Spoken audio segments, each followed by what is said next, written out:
he was saying that I denied it and I wasn't, I'm entitled to a, presumption of innocence. But there was compassion with Trump. And he tweets that day. I learned later, I didn't know it then, but I learned when I came home that he tweeted that I see him walking into prison, gets 14 years, murderers and rapists get 4 years. Do you think this is justice? I don't.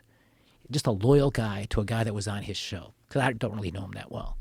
But to me, says a lot about who he is as a person. But then I walked in, and I get greeted by all these inmates, and people ask me, were you afraid? I wasn't afraid of anything. My life was so, beaten down by what they did. I was so disillusioned. I was angry. There was bitterness, but I was mostly heartbroken and sad and missing my children, fearful of my children, my wife. They were left alone. I couldn't protect them. People knew where we lived. The media made sure that everybody saw where we lived because they were always in front of our house. I was worried about their safety. I knew I had all those years to do. And now I'm in prison, and all these guys are watching me coming into their world on live television.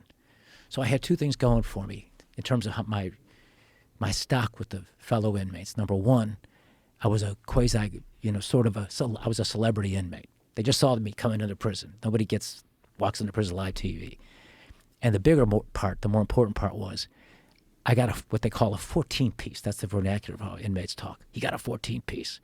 Means he didn't snitch on anybody. See, anybody who gets a long sentence means they're getting punished because they wouldn't talk about anybody. The guys who walk in with light sentences become immediately suspect by the inmates. It's the culture there as snitches.